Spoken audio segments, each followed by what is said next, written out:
ஆண்டவர் தன்னுடைய இருதயத்தை காலமாக வெளிப்படுத்தி கொண்டே இருக்கிறார். தேவ ஜனங்களுக்கு மட்டுமல்லாமல் தேவனை அறிந்திராதவர்களுக்கும் கூட தன்னுடைய சத்தத்தை அவர் தொனிக்க பண்ணி கொண்டிருக்கிறார். கொஞ்சம் கவனியுங்கள். எரேமியா என்கிற ஒரு மனிதனை ஆண்டவர் தன்னுடைய வேலைக்காக அழைக்கிறார். அழைத்து அவனை தீர்க்கதரிசியாக மாற்றுகிறார். தீர்க்கதரிசி என்று சொன்னால் தேவனுடைய இருதயத்தை ஜனங்களுக்கு வெளிப்படுத்துகிறவன். தேவன் எதை கொள்கிறார், தேவன் எதை செய்ய சித்தமாயிருக்கிறார், தேவன் எதை இந்த தேசத்தில் நடப்பிக்க போகிறார், தேவன் இந்த தேசத்தில் எப்படிப்பட்ட கரத்தின் கிரியைகளை வெளிப்படுத்த போகிறார் என்று மக்களுக்கு கூவி அறிவிக்கிறவன், தேவனுக்கு வாயாக செயல்படுபவன். கவனிங்கள், ஒரு தீர்க்கதரிசி என்கிற காரியத்துக்கு உங்களுக்கு வரைவிலக்கணத்தை சொல்லுகிறேன். யார் தீர்க்கதரிசி அல்லது தீர்க்கதரிசி என்பவன் யார்? உண்மையான தீர்க்கதரிசி என்பவன் தேவனாலே அழைக்கப்பட்டு அபிஷேகம் பண்ணப்பட்டு தேவனுடைய இருதயத்தை மக்களுக்கு விரிவாக திறந்து காண்பிப்பவனே தீர்க்கதரிசியாயிருக்கிறான். அந்த வகையில் எரேமியா என்கிற ஒரு மனிதனை ஆண்டவர் அழைக்கிறார். தன்னுடைய பணியை செய்யும்படியாக அவனை உற்சாகப்படுத்தி அழைக்கிற பொழுது ஒரு காரியத்தை ஆழமாக சொல்லி வைக்கிறார். அதைத்தான் நான் இன்றைக்கு உங்களுக்கு பிரசங்கம் பண்ண போகிறேன். ஆகவே கொஞ்சம் கவனமாய் கேட்டுக்கொள்ளுங்கள். வாசிக்கலாம். எரேமியா தீர்க்கதரிசியின் புஸ்தகம் 1ஆம் அதிகாரம் 5வது வசனத்தை படியுங்கள். நான் உன்னை தாயின் வயிற்றில் உருவாக்கும் முன்னே உன்னை அறிந்தேன். தாயின் வயிற்றில் உருவாக்கும் முன்னே உன்னை அறிந்தேன். நீ கற்பத்தில் இருந்து வெளிப்பட முன்னே நான் உன்னை பரிசுத்தம் பண்ணி உன்னை ஜாதிகளுக்கு தீர்க்கதரிசியாக கட்டளையிட்டேன் என்று சொன்னார். உன்னை ஜாதிகளுக்கு தீர்க்கதரிசியாக கட்டளையிட்டேன் என்று சொன்னார். கொஞ்சம் கவனிங்கள்.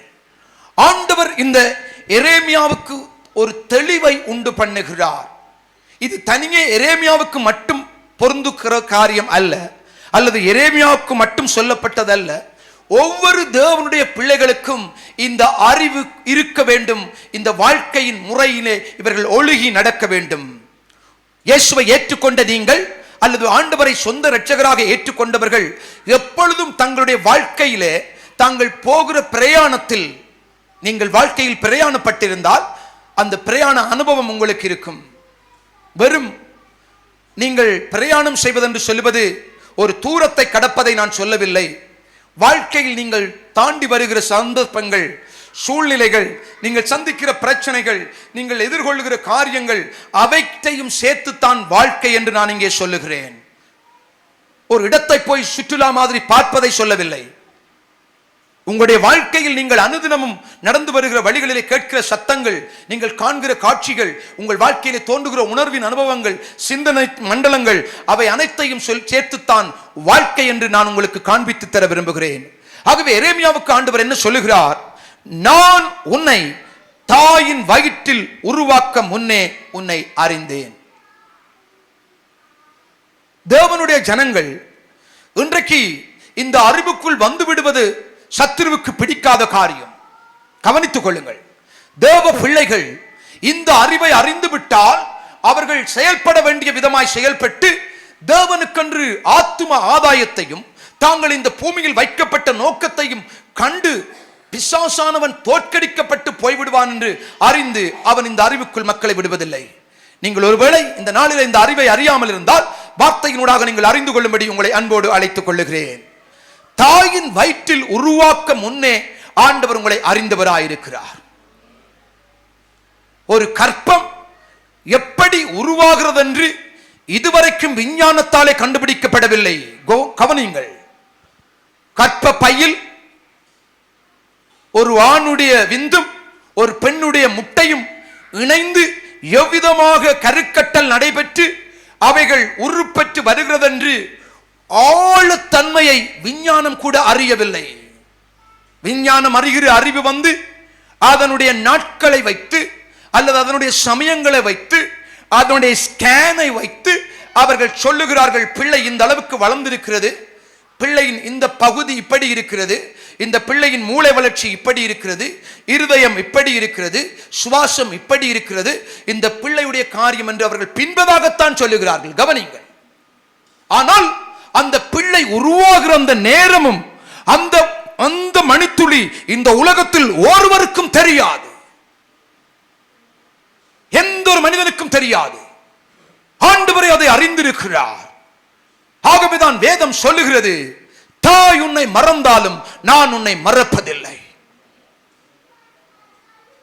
வாழ்க்கையில் ஆண்டவர் என்னை உருவாக்கினார் என்று நான் நம்புகிற அந்த நம்பிக்கை தான் உங்களை பலனுள்ள பிள்ளைகளாக மாற்றும். தேவ ஜனங்களே, எரேமியாக்கு ஏன் ஆண்டவர் இதை சொல்ல வேண்டும்? ஊழிய முறைமைகளை சொல்லி இருக்கலாம், அல்லது ஊழியத்தில் உனக்கு வரப்போற பாடுகளை சொல்லி இருக்கலாம், அல்லது நீ இந்த வகையாக ஊழியம் செய்ய வேண்டும் என்று சொல்லி இருக்கலாம். அவைகளை பின்பதாக சொல்லுகிறார். நான் உன்னை இப்படி பயன்படுத்துவேன், நீ இப்படி ஊழியத்தில் இருப்பாய், நீ இப்படி ஊழியம் செய்ய வேண்டும் என்று. ஆனால் முதலாவதாக தேவன் தெரிவிக்கிறார், தாயின் கருவில் நீ உருவாக முன்னே நான் உன்னை அறிந்திருக்கிறேன். இந்த அறிவு உங்களுடைய வாழ்க்கையிலே எப்பொழுதும் மேலோங்கி இருக்கிறதோ, நீங்கள் இதை அறிந்து அந்த ஆண்டவருக்கு ஸ்தோத்திரம். இந்த காலையில் நாங்கள் படித்தோம், என் தாயுருவாக முன்னே என் கருவை கண்டீரையா, என் பெயர் உருவாக முன்னே பெயர் சொல்லி அழைத்தீரையா. எப்படியப்பா உமக்கு நன்றி சொல்லுவேன், சொல்ல வார்த்தையே இல்ல. நீங்க போதும் என் வாழ்க்கை முழுவதும், வேறு ஆசையே இல்ல.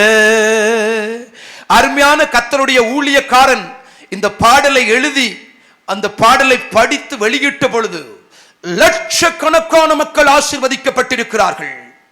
வேத வசனத்தின் அடிப்படையிலே இந்த பாடல் பாடப்பட்டிருக்கிறது. கவனிங்கள், என் தாய் உருவாக முன்னமே என்னுடைய கருவை கண்ட ஆண்டவராயிருக்கிறார். அம்மா கூட உருவாக இல்லை, என்னை பெற்ற என் தாய் கூட இந்த உலகத்தில் உருவாகவில்லை. ஆனால் ஆண்டவர் என்னுடைய கருவை கண்டிருக்கிறார்.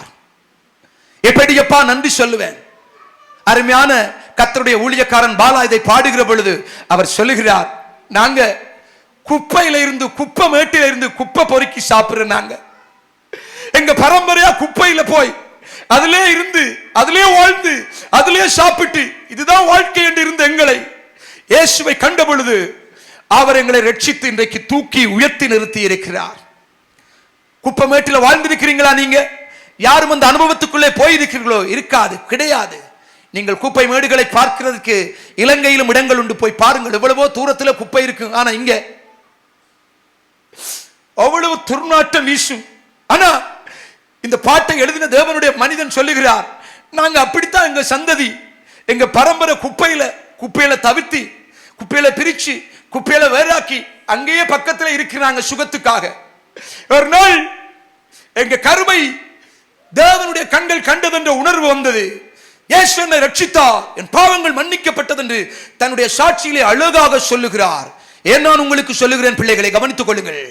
தாய் உருவாக முன்னமே கர்த்தருடைய கண்கள் உங்களை கண்டிருக்கிறது. இதை நீங்கள் உணர்ந்தால் இந்த பூமியில் வேறு காரியங்கள் உங்களுக்கு பெரிதாக தெரியாது. அவங்க எங்களை பார்க்க இல்லை, இவங்க எங்களோட கதைக்க இல்லை, அவங்க அப்படி நடந்துக்கிறாங்க, நாங்க என்ன செய்யறது, நாங்க யாருக்கும் பிழை செய்யல, குற்றம் செய்யல என்று நீங்க வாழாமல் எல்லாரையும் மன்னித்து மற்றவர்களை ஆசீர்வதித்துக் கொண்டே இருப்பீர்கள்.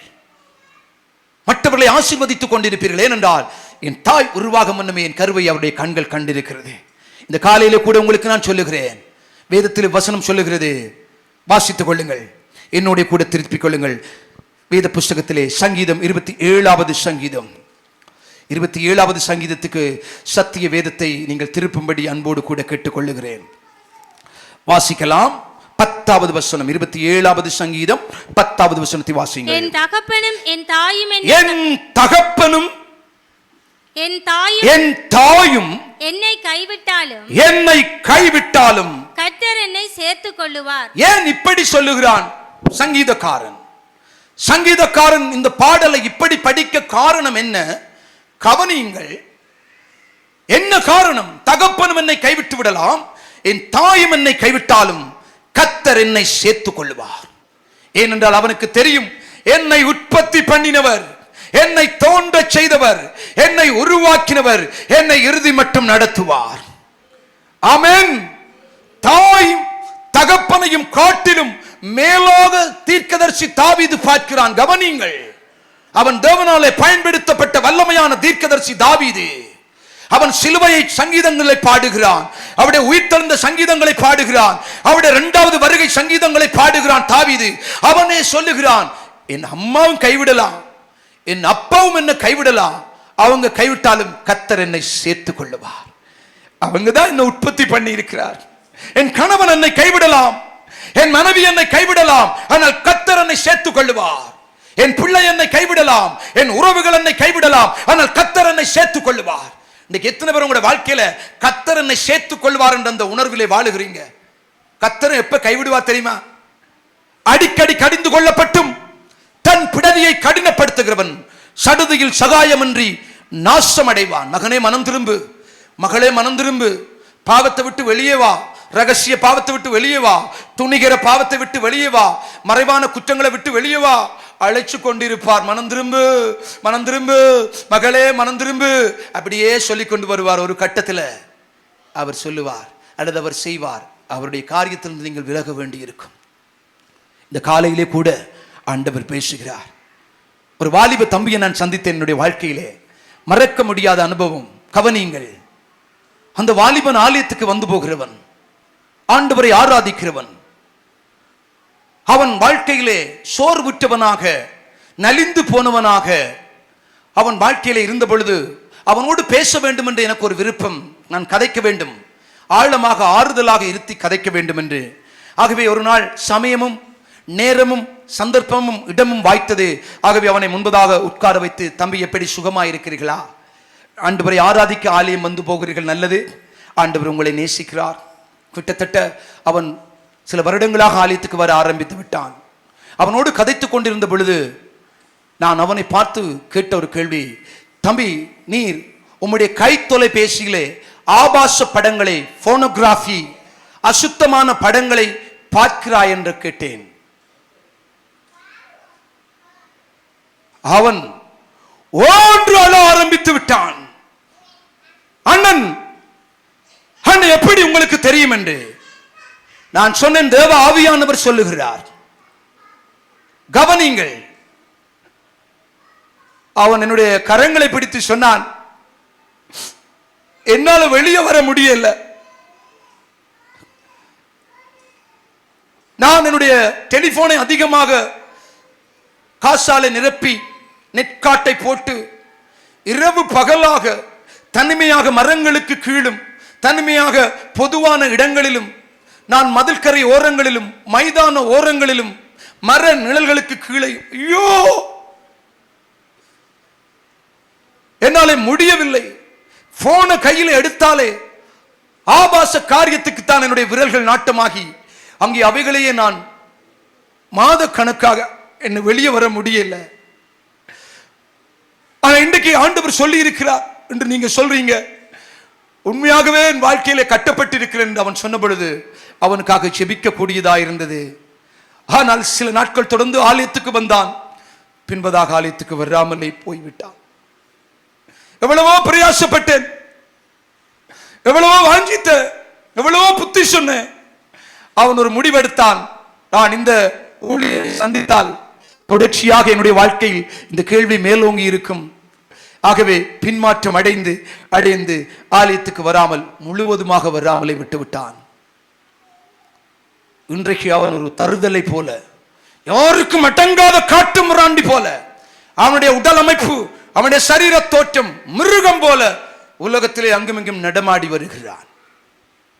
அருமையான ஆண்டவருடைய ஜனங்களே, என்னுடைய வார்த்தைகளை கேட்டுக்கொண்டிருக்கிறவர்களே, அவனுக்கு சொன்ன ஆண்டவர் ரொம்ப நேசிக்கிறார்.